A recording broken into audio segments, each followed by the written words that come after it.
अस्सलाम वालेकुम, मेरा नाम डॉक्टर अब्दुल्ला इशफाक है और जैसा कि हम चैप्टर 1 पढ़ रहे थे फिजिक्स का, तो आज हम मेरा तीसरा लेक्चर है इस टॉपिक के ऊपर। तो हम स्टार्ट करते हैं साइंटिफिक नोटेशन से, ठीक है।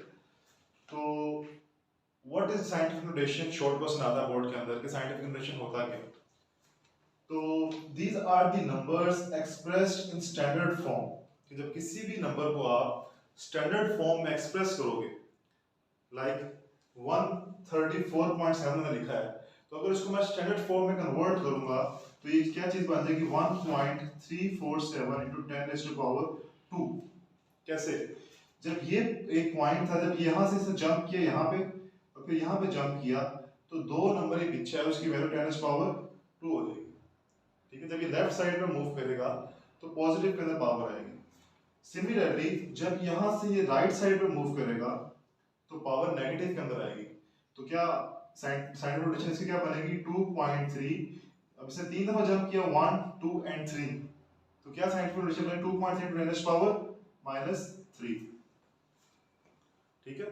तो जब आप लेफ्ट साइड से राइट साइड की तरफ मूव करोगे तो पावर हमेशा पॉजिटिव के अंदर आती है, और जितनी दफा जंप करोगे उतनी पावर होगी। इसी तरह जब आप लेफ्ट साइड से राइट साइड की तरफ मूव करते हो तो पावर नेगेटिव में आती है, जितनी दफा जंप करते हो उतनी उसकी वैल्यू हो जाएगी। तो this is all about the scientific notation, ठीक है। डेफिनेशन आती होती है बोर्ड के अंदर, यहाँ पे एमसीक्यूज पूछ लेते हैं। उसके बाद आपके पास अगला टॉपिक है कन्वेंशंस फॉर इंडिकेटिंग यूनिट्स, ठीक है। तो इसमें कुछ पॉइंट्स हैं जो कि मैं आपको बुक से देख के बताता हूँ, जो कि बड़े इंपॉर्टेंट है। अच्छा, तो वो बुक में कहता है कि क्या ऐसे प्रिंसिपल्स हैं जिनका आपने ख्याल रखना है जब आपने किसी भी फिजिकल क्वांटिटी को यूनिट आपने देना है। तो सबसे पहले कहता है कि जो यूनिट का नाम है वो कभी भी कैपिटल लेटर से स्टार्ट नहीं होना चाहिए, बेशक वो किसी साइंटिस्ट ने ही रखा होगा। लाइक न्यूटन है, अगर न्यूटन है, देखो इधर, अगर न्यूटन है तो आप उसको ऐसे स्टार्ट नहीं करना, आपने कैपिटल लेटर से हमेशा स्मॉल लेटर से स्टार्ट करना। न्यूटन, तो पहला पॉइंट क्या है कि हमेशा आपने यूनिट को कैपिटल लेटर से स्टार्ट नहीं करना, ठीक है। अच्छा, उसके बाद अगला पॉइंट कहता है the symbol of the unit named after scientist has initial capital letter such as N. अच्छा, अगर आपने उस यूनिट का जो कि साइंटिस्ट के नाम से था, अगर आपने उसका सिंबल, उसको सिंबल इंडिकेट करना है तो फिर सिर्फ कैपिटल लेटर लिखोगे, आधा से करके क्या लिखोगे, कैपिटल लेटर, ठीक है। यानी अगर हमें न्यूटन पूरा लिखना है तो न्यूटन में स्मॉल ऐसे स्टार्ट होगा, अगर आपने खाली सिंबल लिखना है तो कैपिटल लेटर में एन आ जाएगा। उसके बाद कहता है कि जो प्रीफिक्स है वो हमेशा आपने यूनिट से पहले लिखना विदाउट एनी स्पेस। लाइक अगर आपके पास है 1 into 10 raised power -3 मीटर्स, तो दिस इज अ प्रीफिक्स, ठीक है। तो ये क्या हो जाएगा 1 मिलीमीटर। तो मिली और मीटर के दरमियान स्पेस में नहीं चाहिए, तो milli is the prefix, metre is the unit, तो मिली और मीटर के दरमियान स्पेस नहीं होनी चाहिए। उसके बाद कॉम्बिनेशन ऑफ, अगर आपने दो बेस यूनिट इकट्ठे लिखने हैं, दो बेस यूनिट्स अगर आपने इकट्ठे लिखने हैं या दो यूनिट्स कोई भी आपने इकट्ठे लिखने हैं तो उनमें एक स्पेस होनी चाहिए, लाइक न्यूटन मीटर, तो बीच में एक स्पेस आपकी होनी चाहिए। अगर आपने एक बेस यूनिट लिखना है एक यूनिट के साथ तो बीच में एक स्पेस होनी चाहिए। उससे अगला पॉइंट कहता है कि कंपाउंड प्रीफिक्सेस आपने लिख सकते हैं, यानी कि दोनों प्रीफिक्स हैं माइक्रो और फेक्टो, आप इनको इकट्ठे नहीं लिख सकते, ठीक है। उसके बाद आपने कोशिश करनी है कि उसको स्टैंडर्ड फॉर्म में लिखें। लाइक अगर आपके पास है 5 into 10 raised to power 4 centimetre, 5 into 10 raised to power 4 centimetre, this is not the standard और सिंप्लीफाइड फॉर्म। इसको फर्दर सिंप्लीफाई किया जा सकता है, किस तरह, 5 into 10 raised to power 4 centi की वैल्यू होती है 5 into 10 raised to power -2 metre, तो 4 - 2 कितना हो जाएगा 5 into 10 raised to power 2 metre, ठीक है। This is 4, this is centi की वैल्यू -2 होती है, तो -2 और +4 मिलके क्या बन जाएगा +2, तो ये आपके पास उसकी मजीद सिंप्लीफाइड फॉर्म आ जाएगी।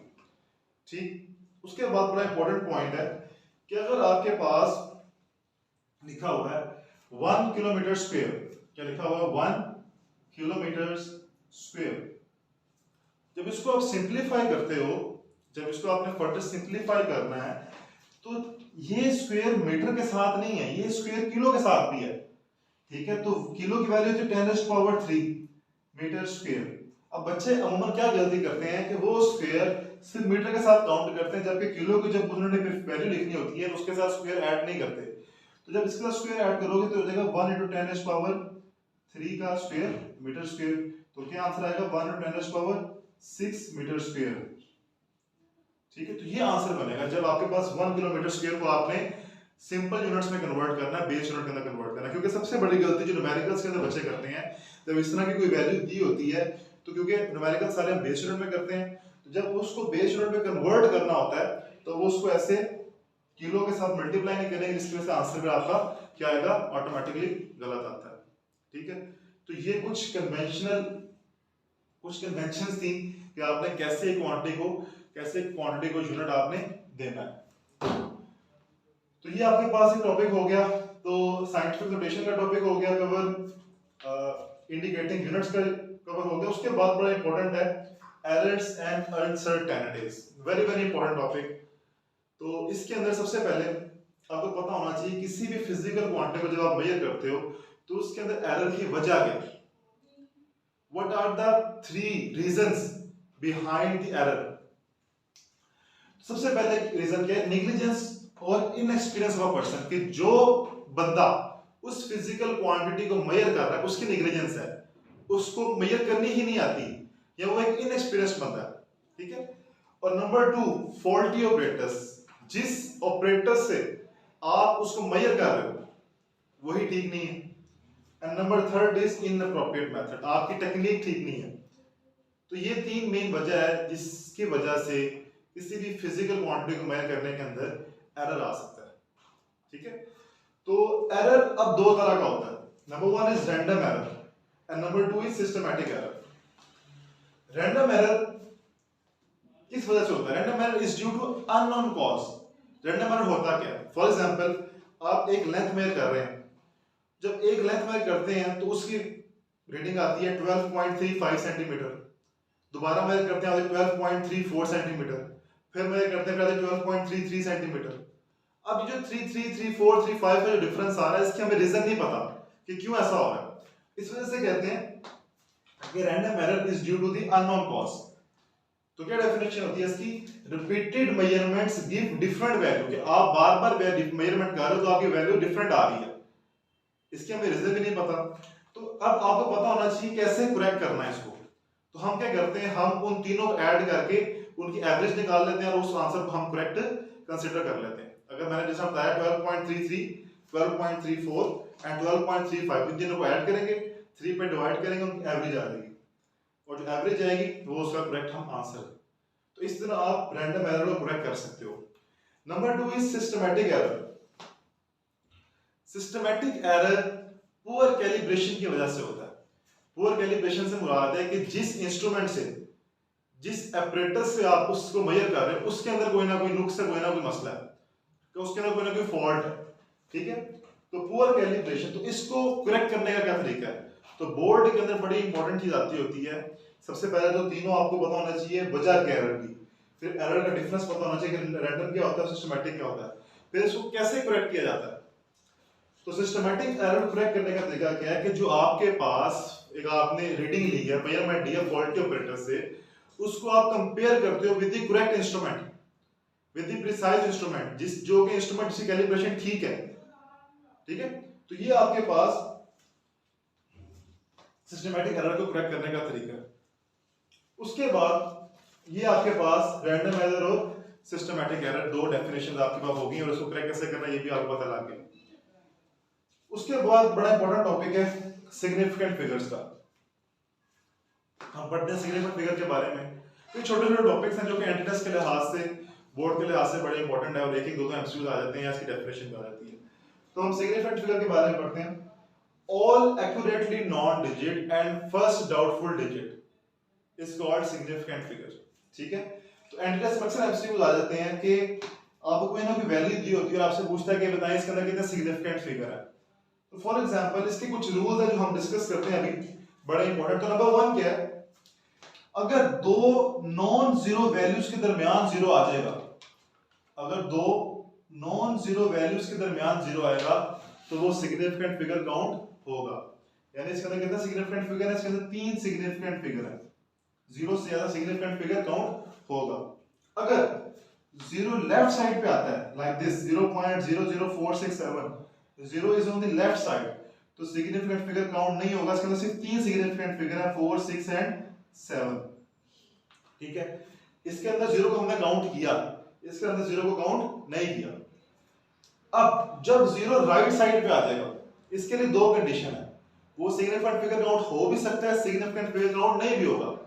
काउंट कब होगा कि जब डेसिमल के अंदर आपकी वैल्यू होगी लाइक 7.4000, इसमें पॉइंट आ गया और राइट साइड पे जीरो है, तो इसके अंदर 5 सिग्निफिकेंट फिगर है, यानी जीरो को हम काउंट करेंगे, 3 जीरो और 4 और 7 टोटल 5 डिजिट्स हो गए, हम काउंट करेंगे।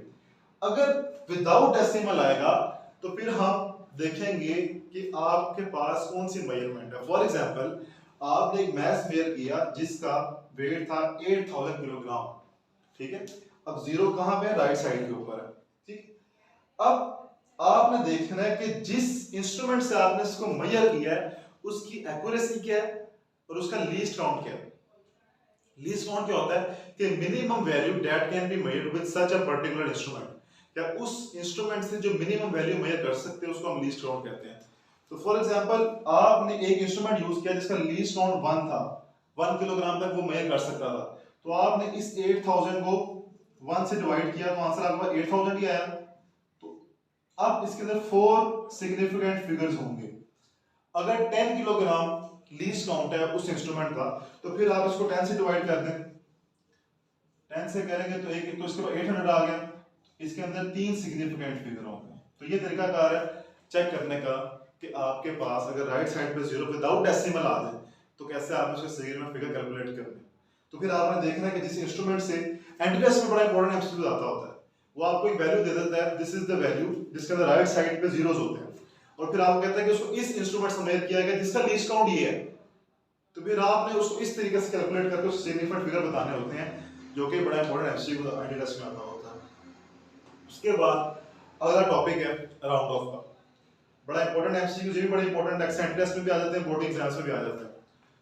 तो अगर आपके पास, अच्छा इसमें एक चीज, एक और चीज ऐड करना चाहता हूं मैं कि अगर आपके पास साइंटिफिक नोटेशन के अंदर, अगर आपके पास साइंटिफिक नोटेशन के अंदर सिग्निफिकेंट फिगर पूछे गए हैं तो जो पावर वाले होंगे वो काउंट नहीं होंगे, जबकि दूसरे नंबर 8.70 ये आपके सिग्निफिकेंट फिगर काउंट होगी, यानी कि जो 10 की पावर है ये काउंट नहीं होगी, जो दूसरी वैल्यू 8.70 ये 3 सिग्निफिकेंट फिगर काउंट है, इसके अंदर 3 सिग्निफिकेंट फिगर है।